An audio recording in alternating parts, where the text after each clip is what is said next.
नमस्ते।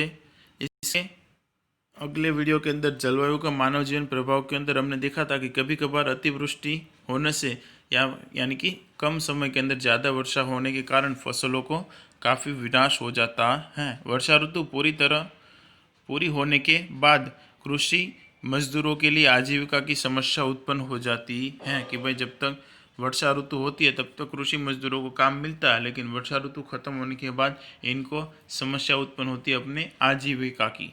इसी के कारण खेती का काम 12 महीने न होने से बहुत से कृषि मजदूर शहर की ओर स्थलांतरण कर जाते हैं।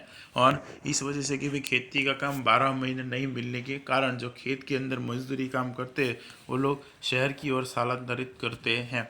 और इसी के कारण आज वर्तमान समय में हम देख सकते हैं कि भाई गांव उजड़ रहे और शहर बस रहे। ठीक है, इसका मुख्य कारण क्या है कि भाई जलवायु के कारण वर्षा अनियमित होने से, पानी नहीं मिलने की वजह से कृषि अच्छी से नहीं होती है, जिसकी वजह से गांव के लोगों को अपना गांव घर बार छोड़कर दूसरे राज्यों, दूसरे देशों या दूसरे विस्तारों के अंदर स्थलांतरित करना पड़ता है अपनी आजीविका को लेकर। और उसी के कारण ग्राम्य सभ्यता नष्ट हो रही है और शहरी सभ्यता के अंदर जोरों शोरों से वृद्धि हो रही है।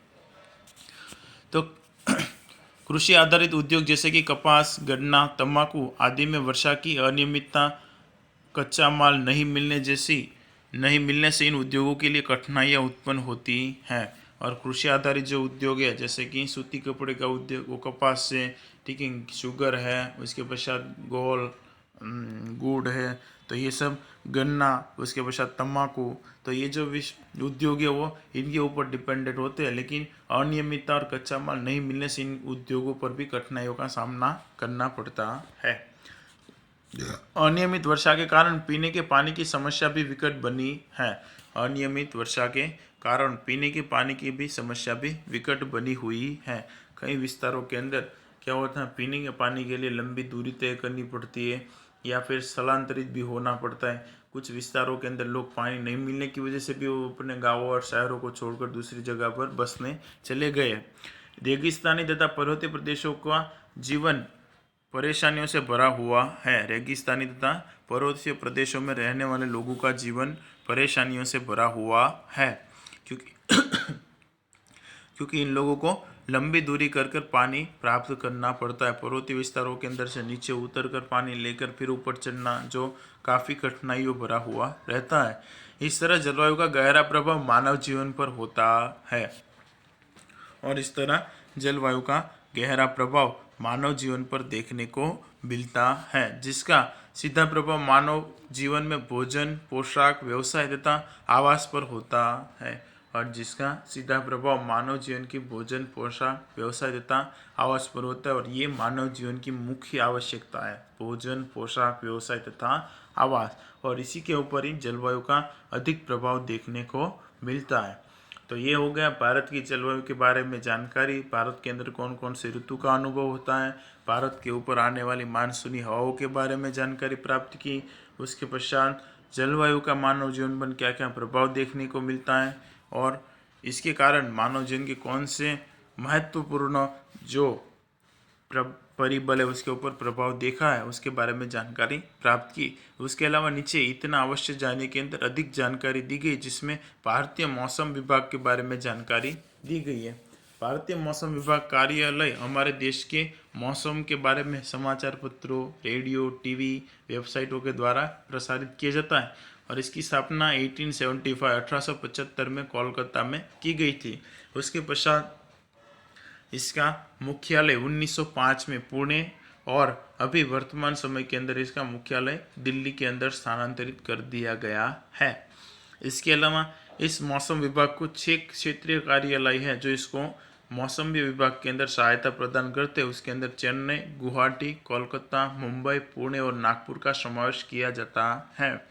इसके अलावा प्रत्येक राज्य की राजधानियों के अंदर भी अपने मौसम विभाग स्थित होते हैं, जो राज्य के अंदर होने वाली मौसम के बारे में या राज्य के अंदर आने वाले भूकंप के बारे में, चक्रवात के बारे में, अतिवृष्टि के बारे में या फिर ज़्यादा ठंडी होगी, कितनी वर्षा होगी, उसके बारे में आए दिन न्यूज़पेपरों के अंदर सुनाई देता है। कभी कभार न्यूज़ शुरू करते हो तो उसके अंदर देख सकते हो कि उसके अंदर बोला जाता है कि भाई अगले 48 घंटे के अंदर इस विस्तार में वर्षा होगी, इतनी वर्षा होगी, या अगले 48 घंटों में इतनी ठंडी का अनुभव होगा, इतने विस्तारों के अंदर इतना तापमान आज का इतना रहेगा। तो ये भारतीय मौसम विभाग के द्वारा जारी किया जाता है। भारतीय मौसम विभाग द्वारा भारत से लेकर अटलांटिका तक निरीक्षण केंद्र स्थापित किए गए हैं। भारतीय मौसम विभाग के जो जानकारी वो भारत से लेकर अटलांटिका तक उसके अलग अलग क्षेत्रों के अंदर निरीक्षण केंद्र स्थापित किए गए हैं ताकि समय समय की जानकारी हमारे तक पहुंच सके, जिनके आधार पर मौसम की भविष्यवाणी की जाती है। और इसी के कारण मौसम की भविष्यवाणी की जाती है कि भाई अरब सम कभी सुना होगा कि हिंद महासागर में चक्रवात इतनी स्पीड से यहाँ के विस्तारों को क्रॉस करेगा, अरब सागर में से उठने वाला ये चक्रवात इतने विस्तारों के अंदर गुजरात महाराष्ट्र के अंदर प्रभाव डालेगा। तो ऐसी कई घटनाएं न्यूज़ के अंदर, रेडियो के अंदर, समाचार पत्रों या वेबसाइटों के द्वारा आपने देखी होगी। तो ये पूरा का पूरा कार्यभार भारतीय मौसम विभाग संभालता है। तो ये हो गया तुम्हारा 16वां पाठ जलवायु, उसके बारे में जानकारी। शीत ऋतु, ग्रीष्म ऋतु, वर्षा ऋतु, बंगाल की खाड़ी पर से आने वाली मानसूनी हवाएं, अरब सागर पर से आने वाली मानसूनी हवाएं, भारत का ऋतु चक्र और जलवायु का मानव जीवन पर प्रभाव, ऐसे मुख्य मुद्दों के अंदर इसके अंदर हमने जानकारी प्राप्त की थी। अब इससे अधिक जानकारी आप लोगों को 10वीं कक्षा के अंदर जानने को मिलेगी, लेकिन फिर भी इस पाठ को याद रखना है, 10वीं कक्षा के अंदर आप लोगों को उपयोगी होगा। आशा रखता हूँ वीडियो के अंदर सबको समझ में आया होगा। वीडियो को सुनने के लिए धन्यवाद।